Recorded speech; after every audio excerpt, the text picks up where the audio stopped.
ॐ विश्वं दर्पणदृश्यमाननगरी तुल्यन्निजान्तर्गतं पश्यन्नात्मनि मायया बहिर्वोद्भूतं यथा निद्रया यः साक्षात् कुरुते प्रबोधसमये स्वात्मानमेवाद्वयं तस्मै श्रीगुरुमूर्तये नमः इदं श्रीदक्षिणामूर्तये बीजस्यान्तरिवाङ्कुरो जगदिदं प्राङ्निर्विकल्पं पुनः मायाकल्पितदेशकालकलना वैचित्र्यचित्रीकृतं मायावीव विजृम्भयत्यपि महायोगी वयस्वेच्छया तस्मै श्रीगुरुमूर्तये नमः इदं श्रीदक्षिणामूर्तये तस्मै श्रीगुरुमूर्तये नमः इदं श्रीदक्षिणामूर्तये। ॐ सहना भवतु सहनौ भुनक्तु सह वीर्यं करवावहै तेजस्विनावधीतमस्तु मा विद्विषावहै। ॐ शान्तिः शान्तिः शान्तिः। सदाशिवसमारम्भां शङ्कराचार्यमध्यमाम् अस्मदाचार्यपर्यन्तां वन्दे गुरुपरम्पराम्। ॐ Verse 58 काम्यादिदोषदृष्ट्याद्याः कामादित्यागहेतवः प्रसिद्धो मोक्षशास्त्रेषु तानन्विष्य सुखी भव. So of these three types of Dvaitam, three types of Jiva Dvaitam to be handled. Vidyaranya has already handled, or Vidyaranya has talked about two types of Jiva Srushta Dvaitam. That is, one is a Shastriya Jiva Dvaitam and the other one is a Tivra Ashastriya Jiva Srushta Dvaitam. These two things we have already talked. And this Shastriya Jiva Srushta Dvaitam, it is in the form of a Vedanta Vichara. So the whole setup in which the knowledge of self takes place. So then all this is Dvaitam. Basically it may be a teacher and student and the Shastra and all other things.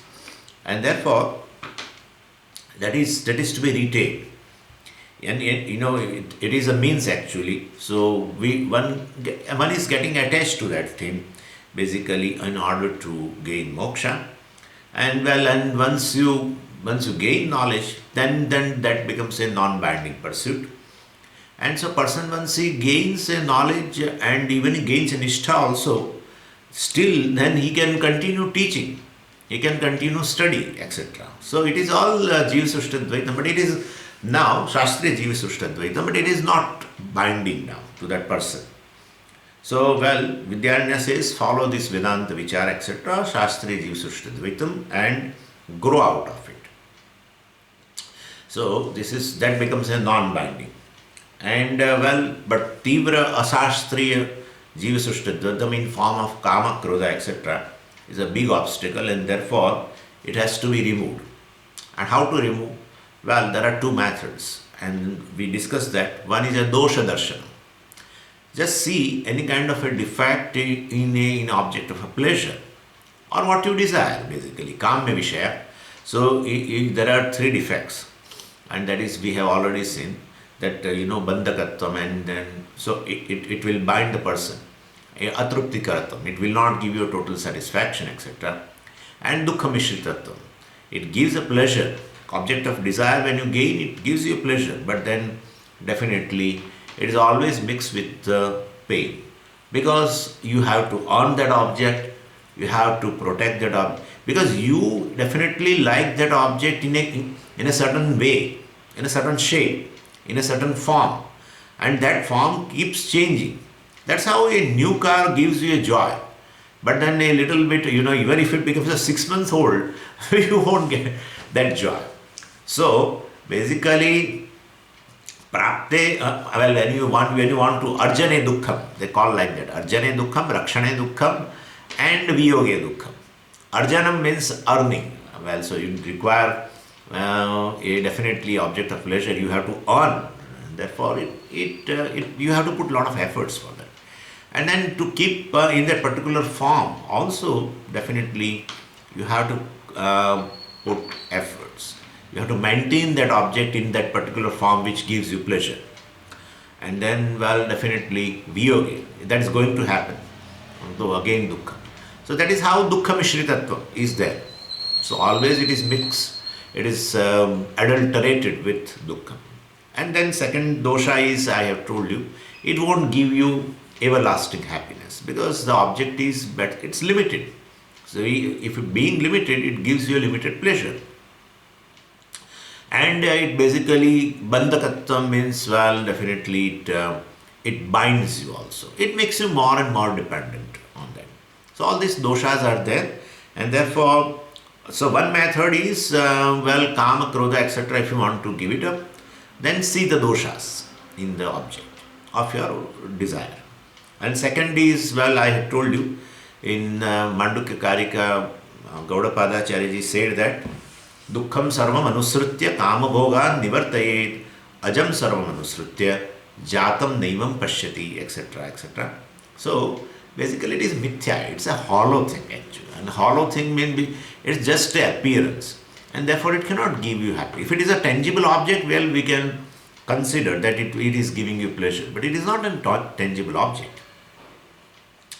So then with these two types of methods, you can handle Tivra Ashastriya Jiva Sushtadvaitam in form of a Kama, Krodha, etc.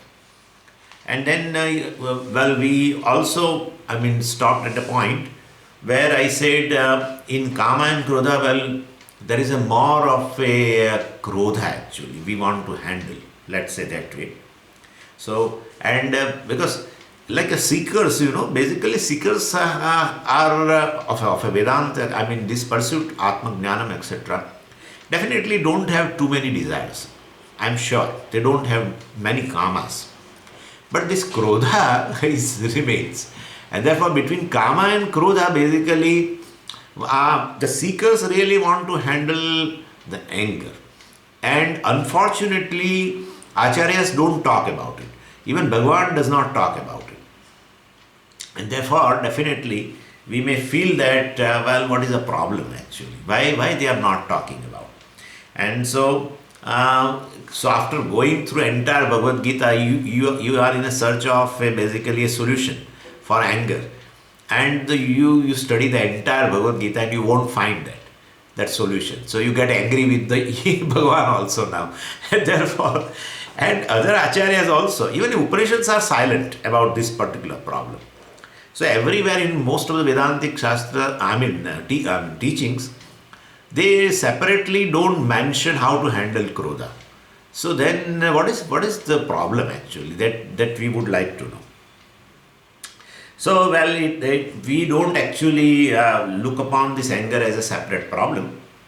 It's a version of kama only basically. And so behind every legitimate desire, there is a legitimate, illegitimate expectations are there.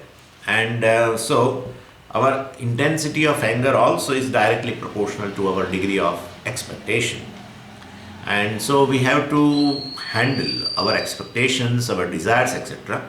Then you can automatically handle anger also.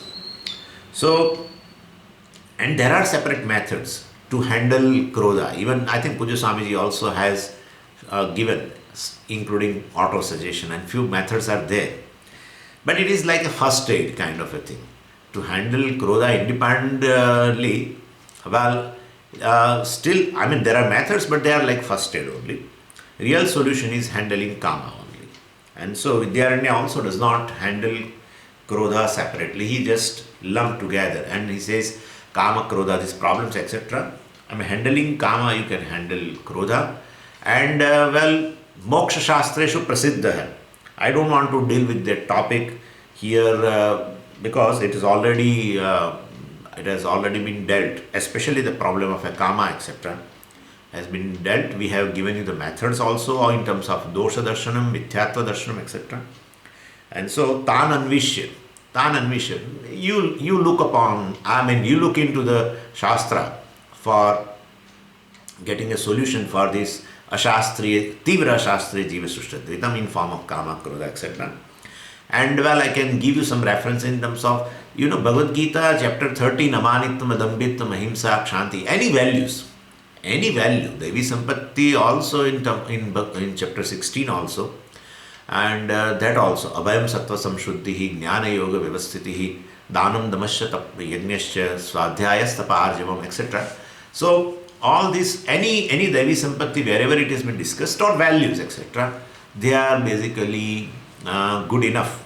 More the values, the person would be having a less Kama and Krodha, etc. So there you can look, so Tan Anvishya, he says, we look into the Shastra, Moksha Shastra is Prasiddha, and while looking into that, just not by looking into that, studying, bring in your life, Sukhi Bhava, well said then, so then be happy, enjoy it, etc. Jivan Bhakti. Okay, now verse number 59.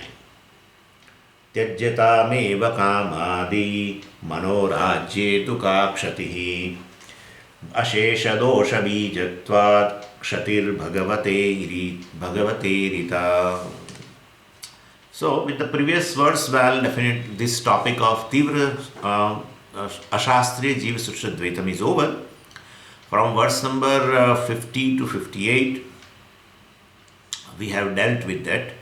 And now Vidyaranya is dealing with the Manda Ashastriya Jiva Sushtadvaitam. Tivra Ashastriya Jiva Sushtadvaitam is over. So it is so big name.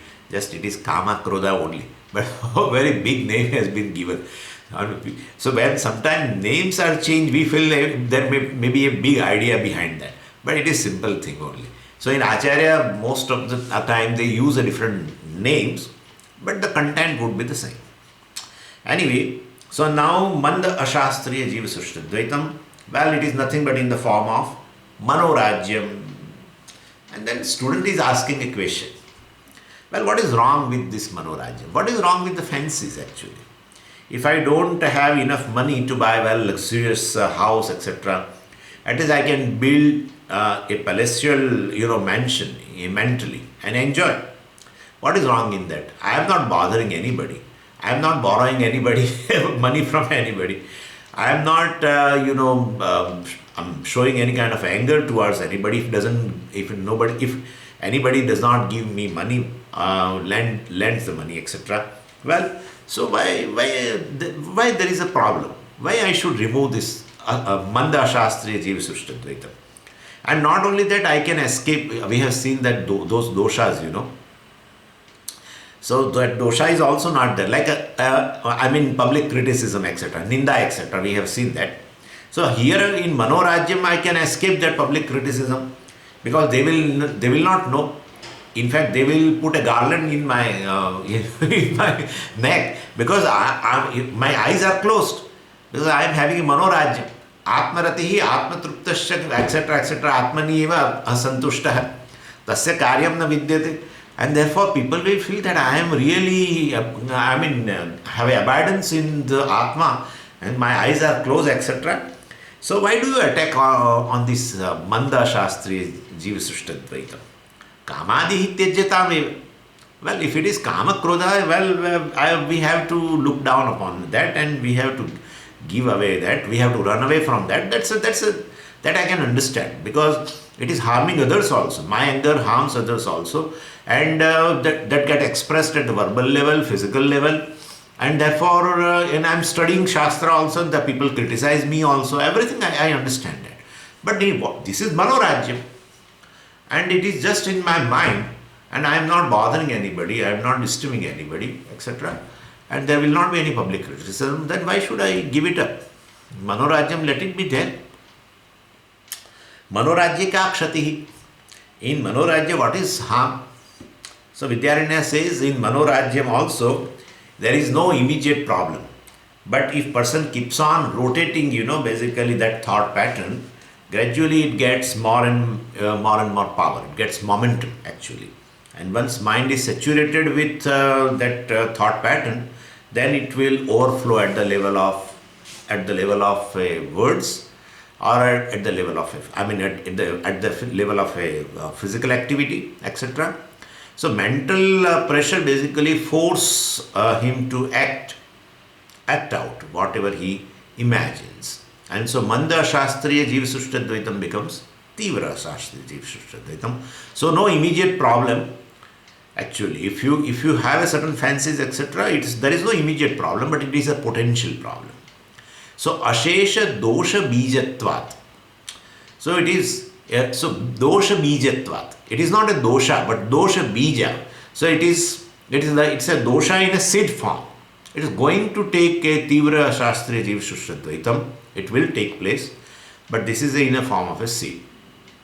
And Ashesha Dosha means it is a seed of all types of doshas, which may come later, and therefore, this Manda Ashastriya Jivasushta itself will become Tivra Shastriya Jivasushta, and therefore we are telling him to get rid of this Jivasushta also. And in Bhagavan also said, right, Karmendriyani Sanyamya Aste Manasa Smaran Mithyachara Sauchyate, etc. So this is called Mithyachara, spiritual hypocrisy. And so, because in your mind you are building castles and everything, and outside people are feeling that, well, you are really a person who is a jnani, etc., or a yogi, whatever. So this kind of a thing. So it's a mithyachara. And that mithyachara is a future harm for the person. In fact, Bhagavan, that is how criticize it in the chapter 3. So Karmendriyani Sanyam. All the Karmendriyas are also under the control. Anyway, so that way, well, it's a potential, there is a potential harm in that.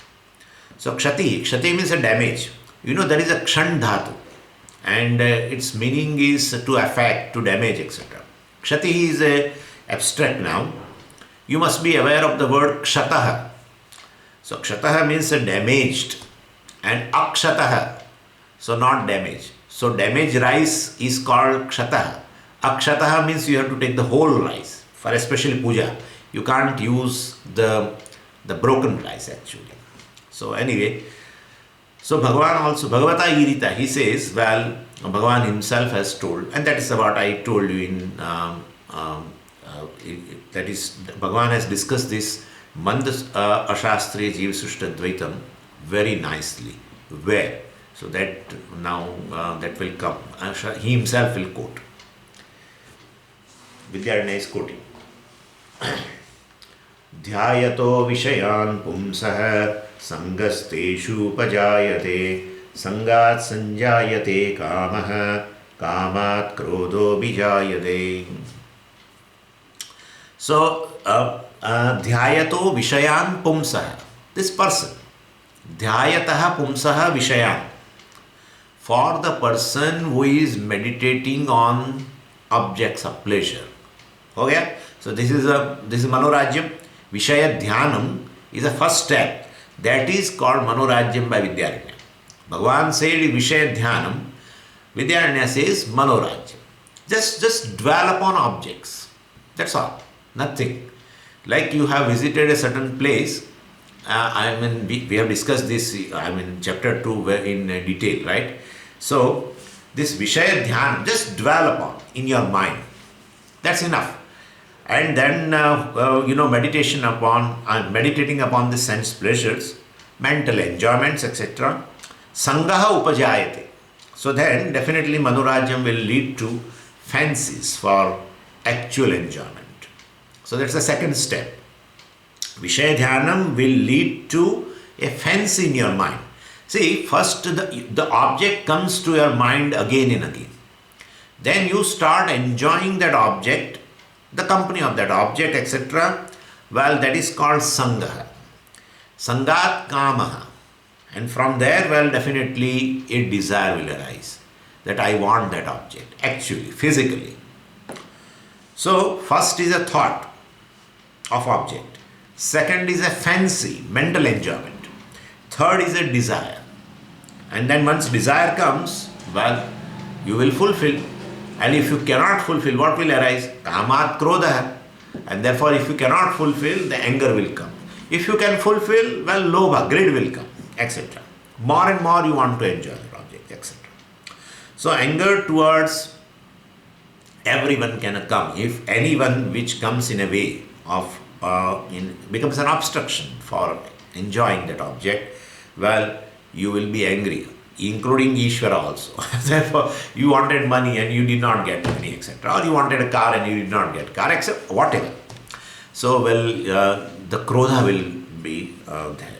And then, of course, after that, in verse 61, we should take the other portion also. Some of the books don't have. Some of the books start with Shakyam Jetum Manorajyam, etc. Well, before that, we have to take that second part also, which has been told in that Sthita Prajna section also. Krodhat bhavati sammohaha, sammohat smriti vibhramaha, smriti bhramshat buddhinashaha, buddhinashat pranashyati. That verse you have to add it as a verse number 61. So, then, once the anger comes, so you can understand, first is a manorajyam, thought of an object, and from there there will be a fancy that if that object will be there, and then I will enjoy in such a way, in such and such manner, etc. Well, that is called sangaha. From that, a real desire takes place to have that object physically.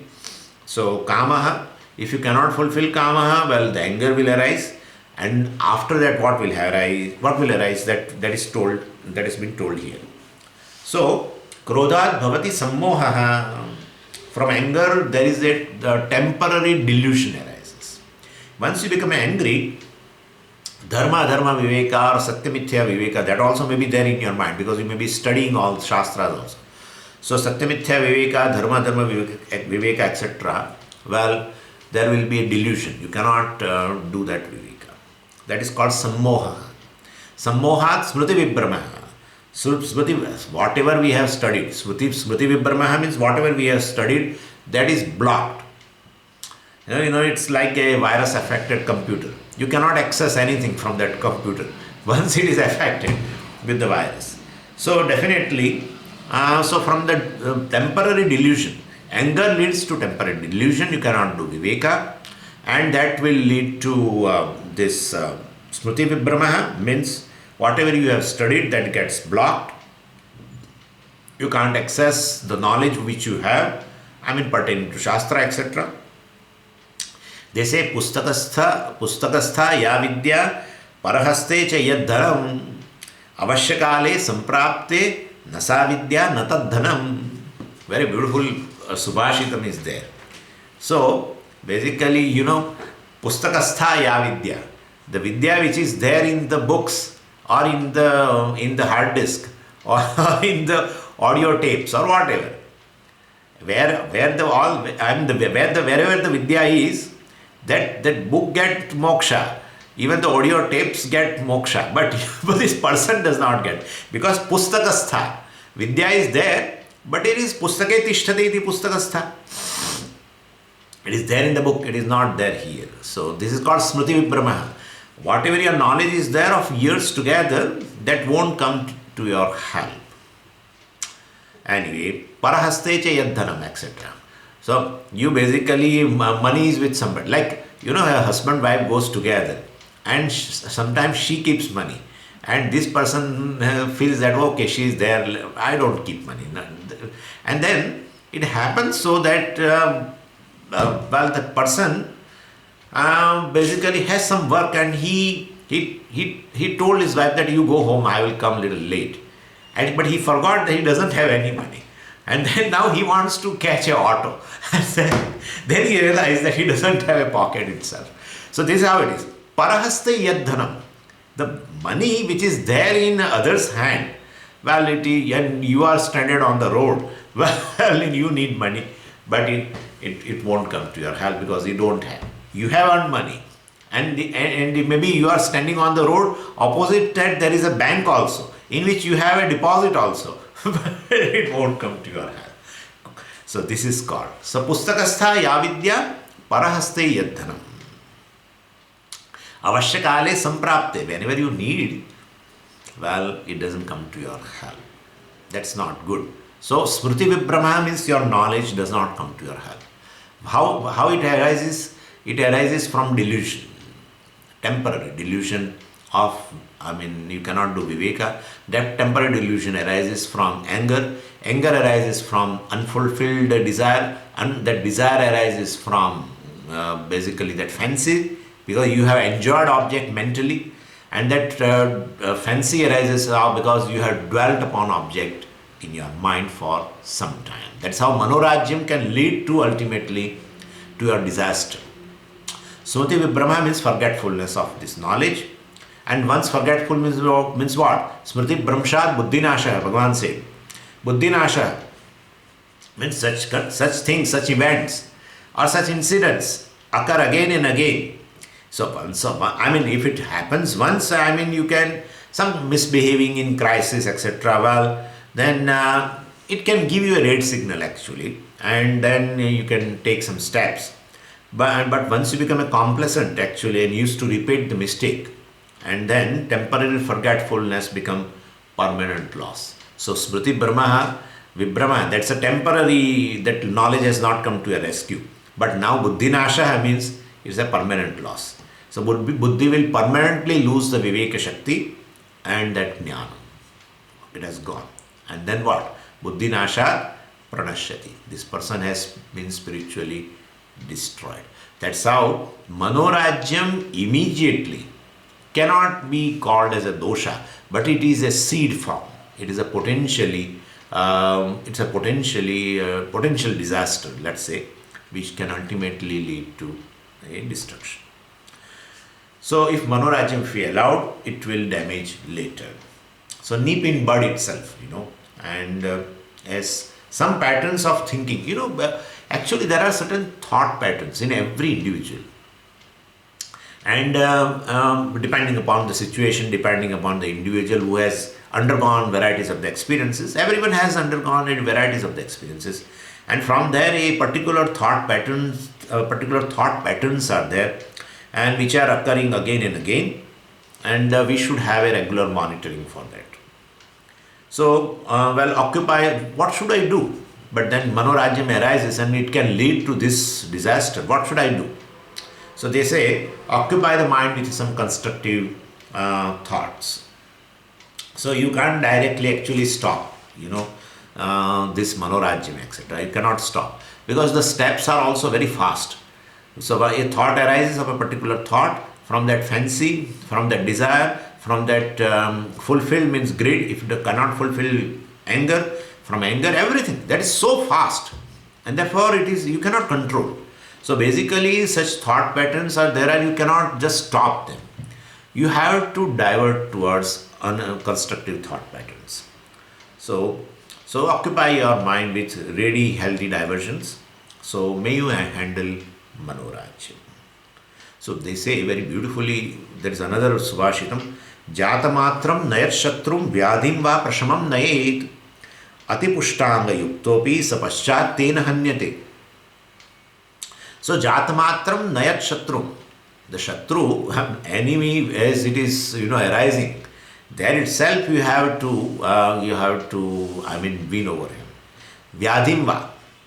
Shatru means a person maybe who is enemy. He is arising and he's rising rather. He's rising, and then you should control him. And Vyadhim. Vyadhim means basically disease.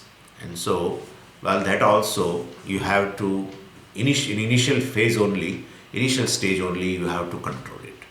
Ati pushtanga yuktopi, once they become a strong, sapashat tena hanyate. That shatru or that vyadhi, that disease, kills the person. Anyway, so after such a big lecture, then student understood that yes.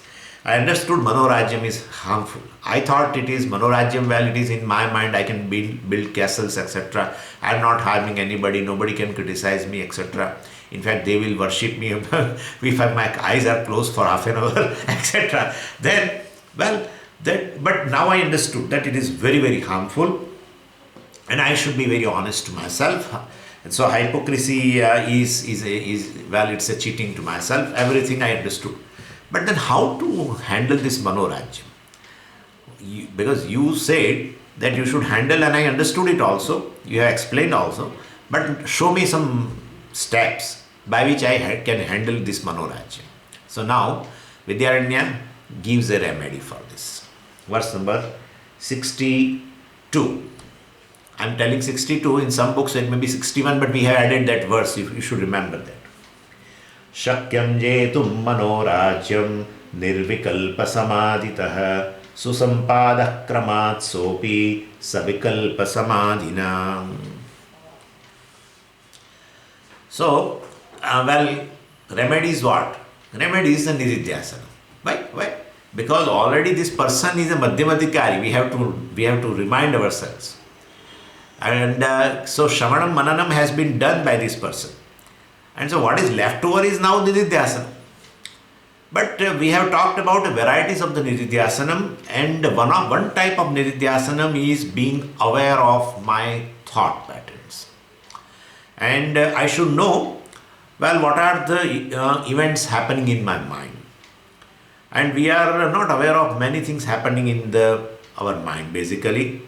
And so leading a deliberate non-mechanical life is a integral part of nididhyasana. And for that, in that also, first you should be aware of your physical activities. Because sometimes we are not aware of our physical activities also. I give you an example, which is happening with me also. It may be a specs, it may be a mobile, or it may be a pen. What happens? Suppose you are studying on a table here, and there is a mobile here, and you are writing some notes. A pen also is there. With one hand you are holding a book and writing down, right? And somebody called you. So what you did is, you don't have any bookmark, etc. So you put that pen in that on the page in that book, and the book got closed. And now you are attending a phone, and that person is giving you certain important information. He is giving you a certain phone number of a particular seeker to whom I want to talk, because he is very ill and very seriously ill, and I wanted to talk. I was not having a phone number. So I told somebody that you give me phone number. So now he is giving me a phone number, and so I have to note it down, and I am searching pen here and there everywhere. All these things here and there. Before, just 1 minute before or 2 minutes before, I have kept that pen as a bookmark in the book, and book got closed like that. And now I am searching pen. So this is called. So we are not aware of our physical activity. It has happened with me with my specs also. It has happened with my mobile also. Mobile. That's how we say we say afterwards. If I don't find my mobile, I will tell somebody that you basically I'm in contact to my phone number. So if it rings, I will find out where is it located, etc. So one should be deliberate towards first a physical activity. This Manorajyam is not easy to tackle, I tell you. So basically, one should handle, be deliberate about one's physical activity, physical gestures and other physical activity. That right now, and that way sometimes I feel even that Zen meditation is really good, where you are really aware of what is going on. That's what it is. Being deliberate means being aware of. Not more than that. Huh? Zen meditation, don't think I am talking about for a moksha, etc. as a technique. Because otherwise you will feel this Swami is totally confused guy. It's not. I am talking about certain techniques are there in the world which will be an advantages to the person. And so you should be aware of right now that what is your physical gesture in a given moment, or what are the physical activities you are doing in the present. So this is being deliberate to physical activity. First step. Then being deliberate to your words. What words you are speaking, you should be aware of that also. That's how they say less words, then you will not have to tell sorry. If one utters less words, he hardly have to tell sorry. One person who speaks lot, he has to, take back certain words. Oh, I'm sorry, I did not mean that. It's like that. So, one of the definition of Muni, I don't want to give right now. We say generally Mananat Muni, one who analyzes after listening is called Muni. But the other meaning is there, Maunat Muni, one who speaks less actually. And one who speaks less can think more. The thing is like this. If you speak less, you can think more. If you speak more, you can think less. Because while speaking, you can't think much. And therefore, anyway, so the second deliberation at the level of at the level of words, verbal. And then you can have a deliberation at the level of a mind. Anyway, so that deliberate life basically starting from at a physical level, verbal level and mental level. So monitoring your thought patterns basically, and to identify, and so you will identify certain thought patterns depending upon your life situations. So in everybody's life, there are certain important things causing anxieties basically. So, and they are hovering around all the time. So basically, this is a part of Nididhyasanam in which you will identify it. So certain thought patterns, and that varies from individual to individual, and that will be all samsari thought patterns, right? Basically, if it is a Vedantic thinking, etc., then there is nothing question of to be deliberate, etc., because that's a deliberate thing. But this is a process samsari thought. Let us put like this. So then, so you be aware of, you have to give certain time in order to be aware of certain thought patterns, what is going on in your mind. And maybe a certain type of worries also may be there. And because ultimately all prarabdha works for every individual, and so one has to go through that prarabdha. And what happens generally is we are not ready to accept our prarabdha. If it is going on well, we don't bother. But especially when certain thought patterns create anxiety and fear and whatnot, or then it's also due to prarabdha, but we are not ready to accept. Anyway, so even including watching, you may not have a mental pain, but watching the pain of others also helplessly is also prarabdha. And therefore, so it is very much powerful. But anyway, we have to handle our own thought patterns. Just identify. That's the first thing. Second step is coming. So just identify your thought patterns, and to identify your thought patterns, start with the physical activity, being deliberate at physical activity, verbal activity, and then mental activity.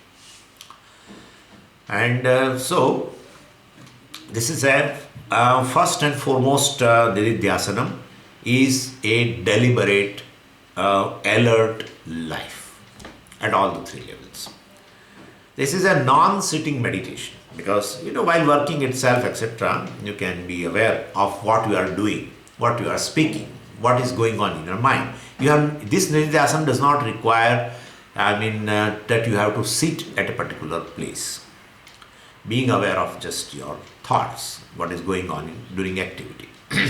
Now, the second part of Nididhyasana is wherever problems are there, they require a special handling in form of you have to sit. And so this is one Nididhyasana is a non-sitting alert living. Second type of Nididhyasana is separately giving exclusive time to think about a particular problem, particular situation, particular event of the future, or maybe of the past, or maybe of a certain person who does not go away from your mind, etc. So we have to bring that situation, that person of a past, future, etc., or of the present, and you have to deal with that. You have to handle in light of Vedantic teaching. And therefore this second type of Nididhyasanam requires to sit down. And that is called Samadhi Abhyasa. We have already discussed this before also. In Atmabodha also we discussed, before that also we discussed. And Vidyaranya talks about in this verse, this type of Nididhyasanam called Samadhi Abhyasa. So you have to broadly categorize Nididhyasanam into two types. Well, one Nididhyasanam is nothing but it is in the form of alert living, which does not require to sit down. Second type of Nididhyasanam is one, well, you require to sit down because there are certain issues, core issues, serious issues. Maybe a person also may be of a matter of a concern for you.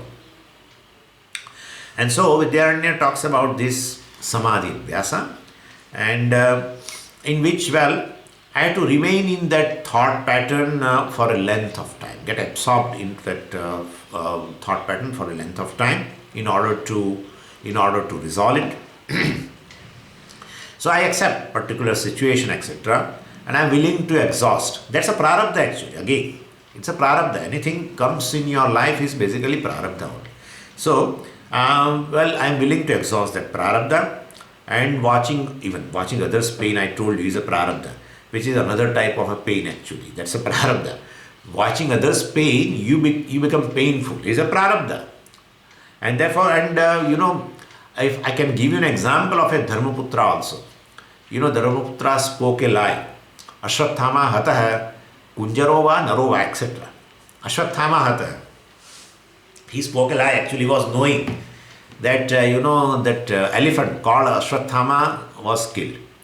But when Drona asked, Drona wanted to know. Drona had a son called Ashwathama. And he wanted to know who was killed actually, an elephant or a person. If person means my son. So who will tell correct news? But he knows that this Yudhishthira spoke, he always speaks truth. So let me ask him. So he asked that who was killed? It's an elephant, Ashwathama, or a human being called Ashwathama. So well, and he spoke lie, our Yudhishthira. I don't know. Ashwathama was killed. That much I know. But whether he was an elephant or a human being, well, I don't know. Actually, was knowing it's an elephant was killed, and therefore for such a lie, now he has to suffer. So well, he has to visit Narakam, and where he saw Draupadi and all other his brothers were literally undergoing pain. And Yudhishthira his whole life was very beautiful. And so he did not have to face many problems. But he spoke that lie, so he has to undergo a pain in form of a papa, etc. And therefore, well, he was also, he visited the Narakam. He was made to visit Narakam. And seeing his, brothers and Draupadi and all, where they were in great pain, suffering also was there. So these are prarabdha. So it's indirect. It's called indirect pain. Seeing pain in hospital, you don't go to hospital every day, right? But someday you want to see somebody and you went to hospital and you saw a lot of other people also suffering there. So it's unnecessary. Some people, once they visit hospital, they could not eat that day. They remain so much painful. So that is how it is. So this is called indirect pain. Anyway, so well, this particular Nididhyasana, you will bring that situation, you narrow down to that situation, to that person, maybe of a past or future. You narrow down to that. You are absorbed into that. Why are you using all these words? Because he has used word samadhi. That's how I have to say. So you narrow down it. You get absorbed into it. Bring Vedantic teaching and resolve that. Bring Vedantic teaching and resolve it. So, it says here, Manorajyam Jetum Shakyam. You are able to conquer these disturbing thoughts. It will be in form of anxiety, fear, anger, etc. And actually, one should, you should be master, you should have a mastery over that. How? Nirvikalpaka Samadhitah, by means of Samadhi. Vyasa, by means of this particular Nididhyasanam. Well, exclusively spending time on this particular issue. So, generally our tendency is to escape. And we don't, divert our attention. So, they say confront here. While sitting in meditation, you confront that situation. It's part of life, etc. It's a part of prarabdha, etc. And so in form of a Vedantic teaching, or it is mithya, etc., it is just an appearance, whatever way you want to do, because Shravana Mananam has been done already. So we are talking about a Madhyamadikari who does not have a Jnana Nishtha. And Gyanishta is not there because of this Dvaitam is there. Manda Ashastra Jiva Srishta Dvaitam, Manorajyan is there. And details of this Nirvikalpa Samadhi I am not going to give here. We have already discussed in chapter 1. You can always refer to that. So, but here Vidyaranya says how to practice this Nirvikalpa Samadhi. He said by practicing, by practicing ultimately Savikalpaka Samadhina, by sitting in a Samadhi, by sitting in a this kind of a Nididhyasana, in which all stages of Samadhis are given. In fact, so here it says, Saha means this Nirvikalpa Samadhi, Susampadaha can be attained, Kramad gradually, Savikalpa Samadhina, by sitting and going through all stages, like Ashtanga Yoga. Or in Bhagavad Gita, if you are asking, in chapter 6, Bhagavan gave that 8 steps, Bahiranga Sadhanam, Antaranga Sadhanam, and then Desha, Kala, Sharira Sthiti, and then our this Mano Nigraha, etc., Indriya Nigraha, etc., all this has been 8 steps have been given by Bhagavan in chapter 8. Either way, this is all Savikalpa Samadhi.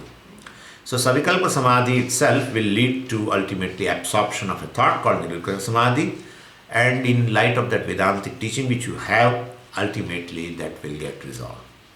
You will have most of the problems which you want to address in this Nirvikalpa Samadhi, that Nididhyasanam, well, you have to resolve it by just saying it is Prarabdha, really.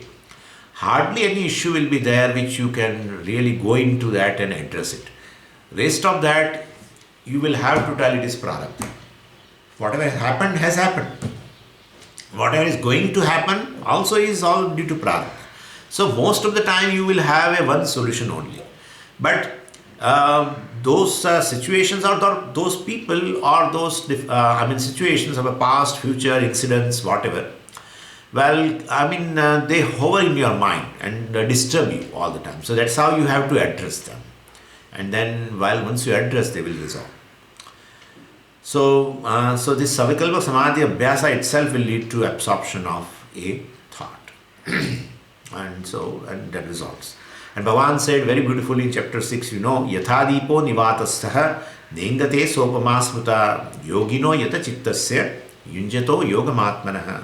So just as a flame, kept in a separate place, in a secluded place, does not flicker, so mind also remains, same way mind also remains absorbed in that thought pattern, kramat, gradually. Gradually means you can understand either through Ashtanga Yoga you reach to Samadhi, or through our 8 steps given by Bhagavan in chapter 6. So either way, ultimately that thought pattern, you will be absorbed into that thought pattern and resolve it. Let's go to verse number 63. Buddha tattvena dhi dosha shunyena dirgham pranavamucharya manorajyam vijiyate. Well, somebody raises a doubt that you have mentioned Ashtanga Yoga. So asana, pranayama, pratyahara, dharana, all this, and I have to sit in one particular asana. Ultimately, to reach Nirvikalpa Samadhi, you said Savikalpa Samadhi is a means, and Savikalpa Samadhi to reach that Ashtanga Yoga, and then I have to sit in a particular asanam, Padmasanam, etc. And for me, sitting itself is a problem. I can't sit properly even on the chair. All the time I am doing like this. And therefore, you are, then how can I do this Ashtanga Yoga itself? For me, asana itself is a problem. Don't feel bad about it. Vidyaranya says, nothing to worry about. Physical posture does not determine Nididhyasana. That's all. Very big difference between yoga and Nididhyasana. So, what happens is, sometimes we talk about Ashtanga Yoga, but people don't know that we are talking about some cover. It's just a cover. And ultimately, the spirit is something different. And therefore, if somebody has a problem with this Ashtanga Yoga, means asanam, etc., nothing to worry about. So, our Nididhyasanam has nothing to do with this physical posture. Nididhyasanam primarily is determined by mental posture. And therefore, imagine a person is sitting in an asana, right? Ashtanga Yoga, he is sitting in an asana. And that too, our, if you remember in our chapter 6, Samankaya Shirogrivam Dharayan Achalam Sthiraha Sampreksha Nasikagram Swam Dishasya Anavalokayan. That Bhagavan said, Samankaya Shirogrivam, perpendicular to your base, and and neck and head and our spine, etc. in perpendicular.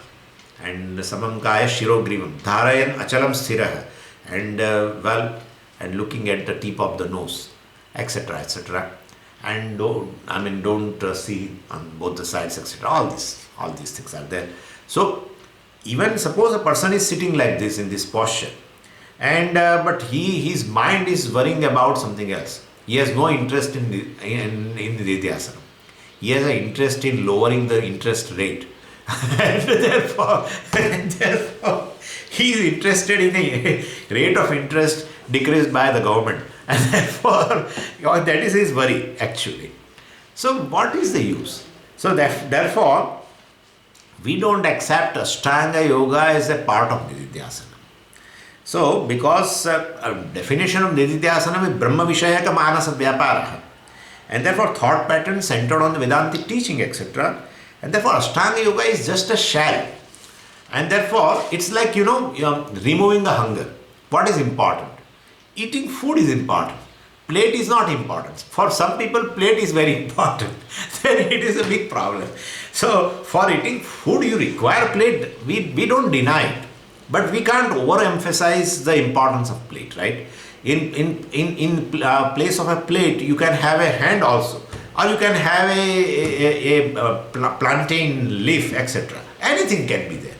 And therefore, don't focus on container, basically.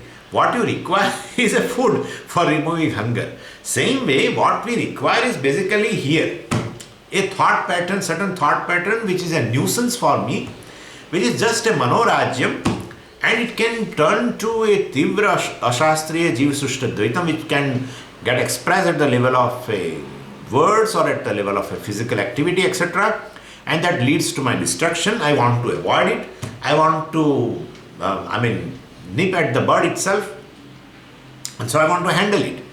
And therefore, in Nididhyasanam, basically we are interested in a thought pattern. We want to get absorbed into that thought pattern and ultimately nullify with the help of Vedantic teaching. So, outside whatever it is that cover, in whatever the posture, etc., that is not important. We mentioned Ashtanga Yoga, etc. It does not mean that if you can't do Ashtanga Yoga, if you can't sit properly in Padmasana or any posture, well, you will not be able to remove Manorajam. It's not like that. Anyway, so bother about your thought patterns. Even if you can't sit on the ground, on a chair, lie down. Really. You can lie down also. And that's up to you that you don't sleep. That is, so we don't care actually whether you lie down or not. So you need not bother about all these things. Or you may be walking on a trail, or you may be walking on a seashore also. Well, give importance to a thought patterns. So Vidyaranya says, external posture is not important in Nididhyasana. It's important, but it is important in something else. Because you will say, if it is not important, then well, you remove it. No, it is important in something else. It is important in Upasana. It is not important in Nididhyasana. That clarity you should have. When you want to do Upasana, Ishwar Upasana, etc., well, Snan, you should take a bath, and you should sit in a particular direction. You should have a certain posture. Everything is required. Yeah. But here it is not required. So, Ekantavasinaha. So, what is to be done, he says now. What is to be done? Ekantavasinaha. You go to any place where distractions are not there. It's a secluded place. Dhi dosha shunyena. And you should have already handled this tivra ashastriya jivasushta dvitam. Already you are free from kama, krodha, etc. and you want to handle now manorajyam only. So, dhi dosha shunyena. Dhi means that buddhi dosha, means all kama, krodha, etc. You have already handled. And naturally, that is to be done first. Like a person meets with an accident. Now, he has a breathing problem and he has fracture, both. Then he comes to the doctor. Doctor handles what first? You tell me. If he handles this fracture, etc. first, by the time person will die. He has to handle first this breathing problem. And then he has to attend this fracture, etc. Same way, now person wants to get absorbed in this Nirvikalpa Samadhi type of Nididhyasanam, etc. So for that, Tivra Ashastriya Jiva Sushta Dvaitam should go first. Then only you can handle later this Manorajyam. Therefore, Vidyaranya says, Dhidosha Shunyena. You should be free from, or you should have handled this Kama, Krodha, etc. before to a greater extent. Shunyena means Rahitena. Dhidosha Rahitena. So you should be free from that. So, first he deals with this, I give you example of this, doctor. So, same way here also, this dosha should go first, Kama, Krodha, etc. and then this Manorajyam. So, Buddha Tattvena, who will do this?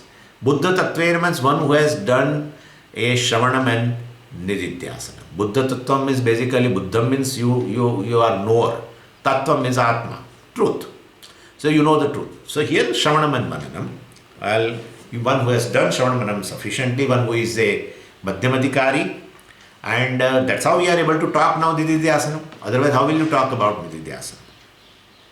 And if I remind you, in verse number 51, where this topic has actually started, there Vidyaranya has said Bodhat Urdhvam. Bodhat Urdhvam means one who has done Shravanam and Mananam sufficiently, and still all these doshas are there, and then that's how Jnana Nishtha is not there, Jnanam is there. For such a person, actually, we are talking about, and therefore, Shravanam, so Buddham Tattvam Yena Saha Buddha Tattva. He is a Jnani, but he doesn't have Jnana Nishtha. And because of this, Ashastriya Jiva Sushta Dvitam, he does not have a Jnana Nishtha because of Manorajyam, because of Kamadi, etc. But Kamadi has gone, now he is dealing with this Manorajyam. So what he should do? Well, he should Shunya Ekantavasina. Well, he should go to a place which is very quiet.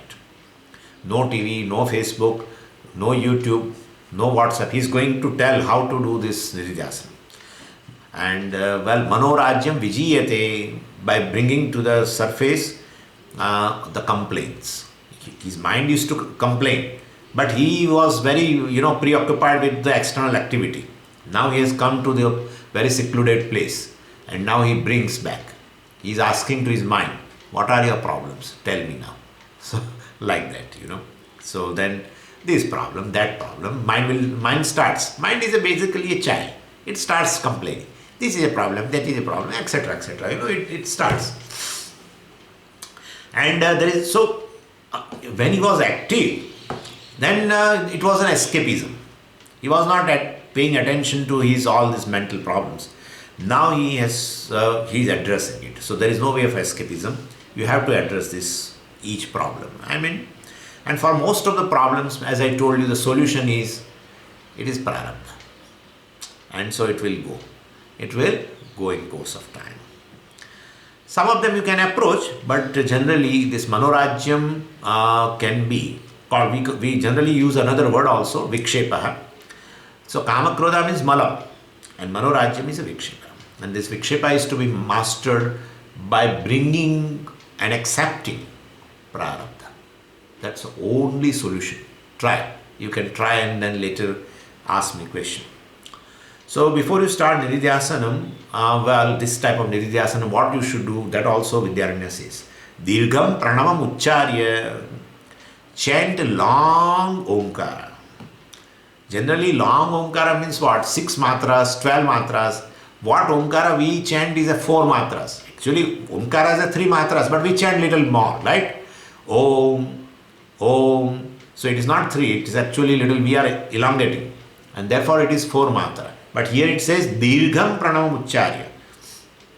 So we can take it as So it's a system, like Vedic teaching is there, and in the beginning also Omkara we chant, in the end also Omkara we chant. But basically, in beginning, if you are chanting, it's a little shorter. In the end, it is little longer. So anyway, but this is in Nididhyasanam, special chanting of Omkara is there, and that is Dirgham, long. Why Dirgham? Why Dirgha Pranava? Pranava means Omkara, because it indicates a deep breathing. When you chant a Dirgha Omkara, it indicates a deep breathing, and deep breathing quietens the mind. That's a proven thing. We need not have to prove. We need not have to separately prove that if you take a deep breath, well, your mind gets quieted. It is scientifically also proven. And then, well, first you chant a Dirgha Pranava, and then definitely, and in a which place? In a secluded place, and then bring back all the problems from the mind. Well, what are the problems? Why you were harassing me while I was active, etc., etc. And then, well, basically, and then resolve it. Keep that problem and accept that this is my prarabdha. First say that this is my prarabdha. You are not able to say when you are active. Most of the time, in a difficult situations, in unfavorable situations, we resist, and that's a resistance against prarabdha. Please understand. It's a resistance against prarabdha. Whenever you have a resistance to a given situation, that resistance is to a prarabdha. Any given situation is a prarabdha. The response you give is your purushartha in that situation. But basically the situations which come, a person in your life or anybody, any situation, is prarabdha. So, well, and that causes a concern and complaint. A resistance causes all this. So here you bring the situation and tell, this is my prarabdha.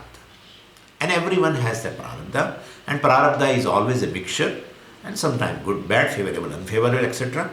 And in case if you feel a little more issue, a little bigger issue, bring back your Vedantic teaching, because you are Adhikari. Shravan Mananam has been already done. And therefore, bring back the Vedanta and dwell upon it, and then, well, you will find that that particular issue gets resolved. So this is how Manorajyam can be resolved. This is how Vidyaranya gives a technique here. That Samadhi Abhyasa kind of a Nididhyasanam is very, very important. Om Purnamadav Purnamidam Purnat Purnamudachyate Purnasya Purnamadaya Purnameva Vashishyate.